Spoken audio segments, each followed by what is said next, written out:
All right, I want to keep this as like natural as possible. So, Arron, just introduce yourself, say where we are, and if you want to talk about the last few weeks. Okay. My name is Arron Ashton, aka El Gringo Mandingo. We're here in Light at Latter's Gym.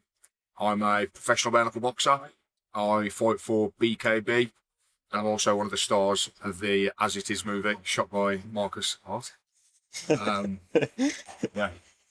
All right, let's. I'm gonna try and keep. I'll say these questions, but I'll try. If you want to answer them in your own way or turn them around a bit, you're more than welcome to. Let's talk about before boxing. What was your life like? Where were you at mentally? What's going on? Tell me if you want to talk about childhood or not. You're more than welcome to. Okay, so childhood was unsettled. My mum and dad separated at quite an early age. And then following that, my dad sort of went into a bit of a depression while maintaining a full-time job and raising me and my 5 sisters. So it was quite a hard childhood. We didn't see a lot of our dad.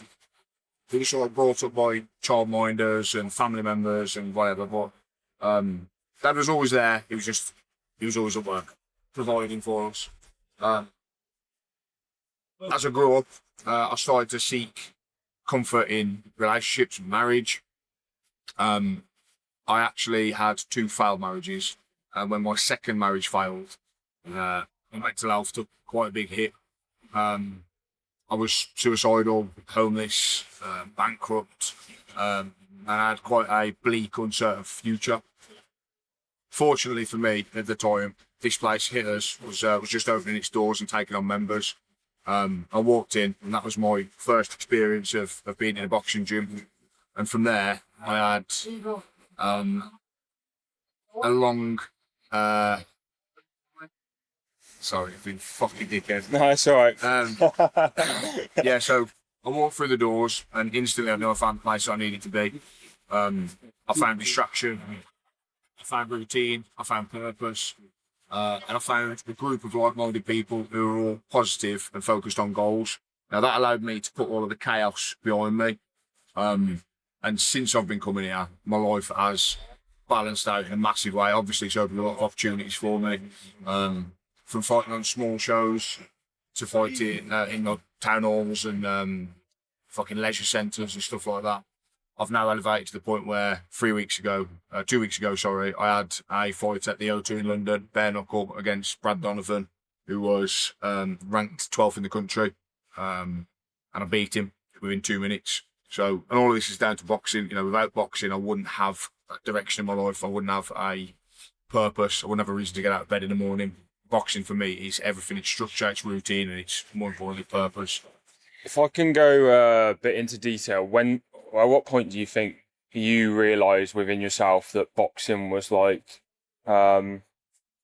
helping you mentally and not just physically then to... Well, for me, when I found my way into boxing, I was engaged in a lot of crime, violent crime. I was doing things that were going to end up putting my life down a really bad path. My mental health was that bad that all day, every day, I was in turmoil. I was never distracted from the shit that was going on in the background in my life. The moment for me, when it all clicked, was in that ring. The first time I sparred, I realised that during sparring, there was 2 minutes of sheer distraction from everything that was going on around me.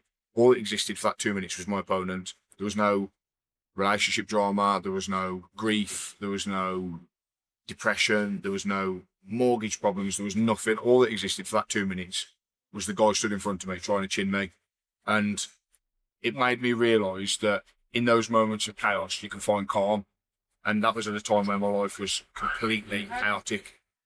So for me, that was the moment where it all clicked. And then times that by 10, sparring became fighting. Fighting is the ultimate distraction. Times fighting by having a fighting career. That is when distraction is, for example, today, my entire day today is structured around boxing. I've been in the boxing gym this morning doing PTs, and I've sat doing an interview with Marcus. I'm going from here over to another gym in Preston that's supporting men's mental health. heavy hitters, shout out. All of this has come from me falling into boxing and falling into love with boxing and the distraction and the opportunities and the doors it opens. But yeah, no, there was definitely that point. It's definitely sparring. That was the point where I realised, you know what? This is not just a sport. This is therapy.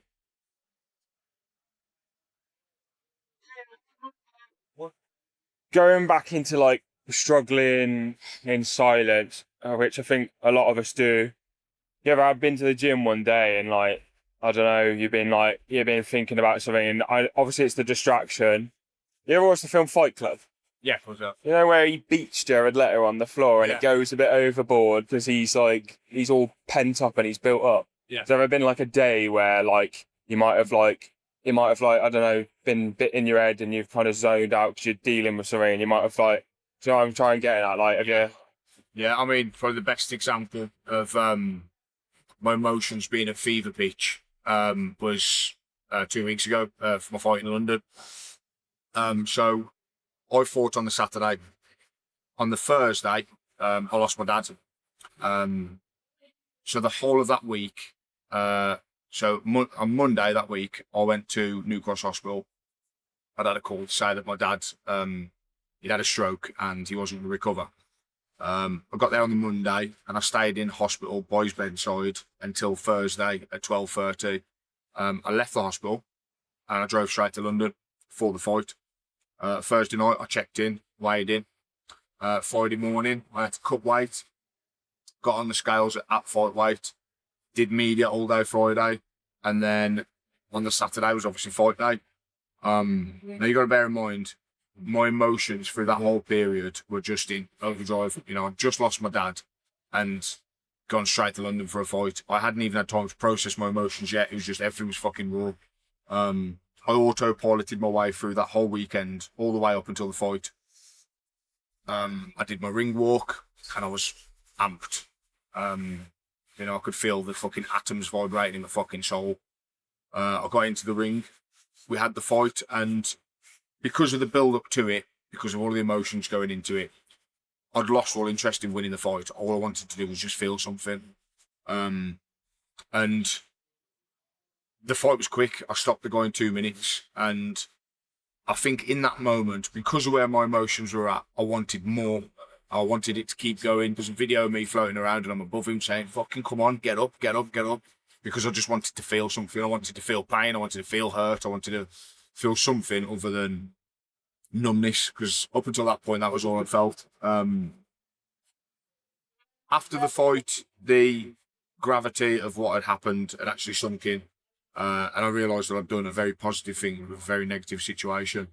And yeah, that was a good feeling. But yeah, during that fight, I was thoroughly in the black. If that fight would have gone 5 rounds and we'd have been punching the lumps out of each other, I feel like I'd have probably been able to like process my emotions a little bit more cleanly.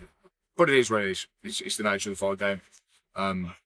Yeah, you can't always have it your own way. And I'm here moaning about knocking somebody out in 2 minutes. So yeah, that just kind of shows where my emotions are at.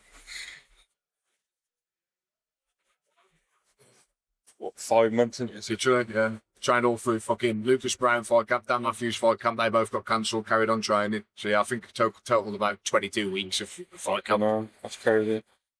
All right, on to the next question. That's it.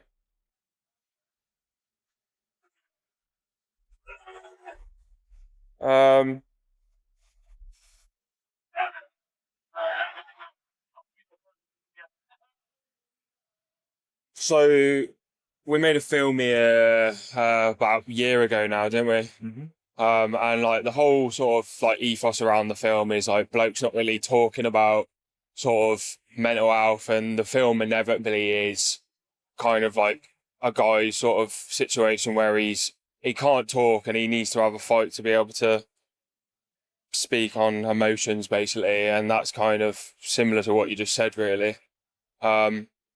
On that note, do you think people in the boxing world talk enough about their own pain and own mental health problems?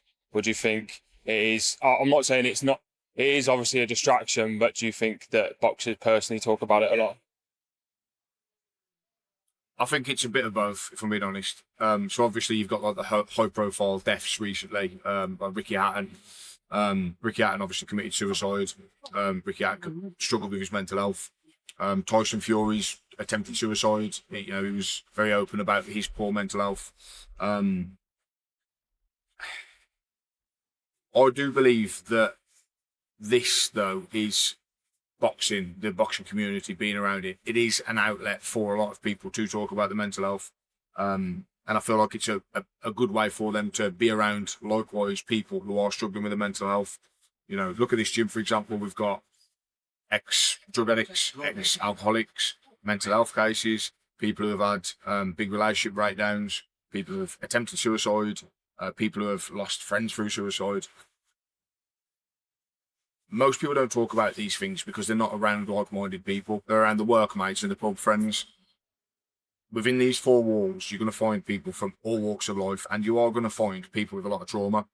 There's a massive fundamental reason why a lot of people get into boxing, and that's because they've had traumatic events go on in their lifetime. Boxing is a good outlet for it, and just by nature, the people who gravitate towards boxing have had trauma themselves, are going through trauma, and are going to be dealing with trauma. Me and my coach have had long conversations about our mental health, my mental health, other people's mental health, what boxing does for people's mental health. There's a reason why 4 years ago I was suicidal, and today I'm in the best place I've ever been in my life. And that is down to being in an environment where I could talk about mental health, where it's acceptable to be struggling. I know there's that old adage, it's okay not to be okay. That isn't true in this day and age. It's not acceptable for a man to not be okay by public standards. But when you come to a place like this and you're surrounded by strong, positive men who are all struggling, this is an environment where it truly is okay not to be okay, because you found exactly where you should fucking be with the rest of us fuck-ups. That's what everybody in boxing is. Everybody's got a story. Everybody's been through some shit. And, this is a healthy form of self-harm. I've heard it called that before, and it is true.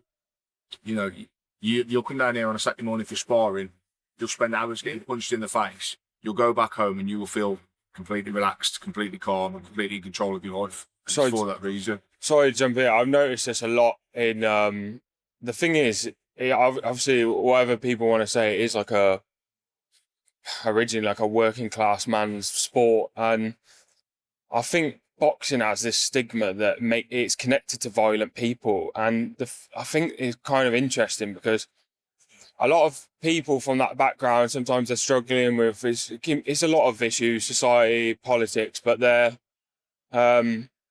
violent past usually ends when they start boxing. Mm-hmm. And some of the hardest people I've met, and some of the people with like the most interesting backgrounds, when they've started boxing and they've actually got their head sorted, they're like the most calmest people when they're out of the ring.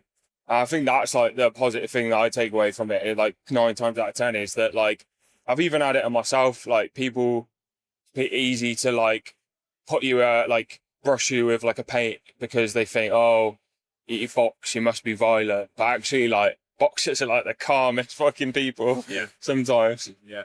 I feel like when you're well versed in violence in a controlled form, it makes you aware of the implications of violence. I'm not going to go and chin somebody over a bit of road rage, because I'm not probably going to fracture their eye socket. And a little argument's going to quickly turn into an ABH or a GBH, and it's going to be fucking years away from my kid. Before I got into boxing, I didn't give a fuck. I did not give a fuck. I wouldn't suffer anything disrespectful. It'd go all the way straight to hyper-violence. And you know what? Like the same, my opponent to the last show, Brad Donovan, he's done 10 years in Cat A jail for violent offences. He chopped up a nonce with a fucking machete. Now, I support that sort of behaviour, if I'm being pretty honest. I think that's a perfectly acceptable violent crime. But you got to look at his story arc. 10 years in jail, to sorting his life out, to boxing at the O2 against me.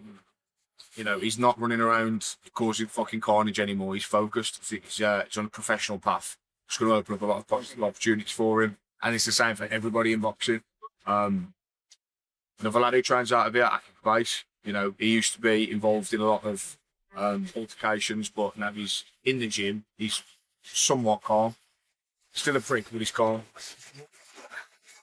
It's almost like that's why I think it's so good to do it to kids as well, because it's like get them starting early. I personally think they should like do it in schools, because I think, as you say, like some people inevitably are going to go down the wrong avenues, and if you can prevent that and you can give that sort of discipline without putting people in the army, sometimes boxing is like, I think it's like personally like one of the best things to help prevention. And all young men have got egos, and I've seen guys with like huge egos get in the gym and they've changed their behaviours overnight from, I mean, it is a very humbling sport as well. I mean, if anyone has been knocked on their ass after thinking they're fucking the biggest man in the room, it really sorts out your ego, and I think it's like the most humbling sport around. I feel like boxing is the best, along with wrestling, jiu-jitsu, MMA, and Muay Thai.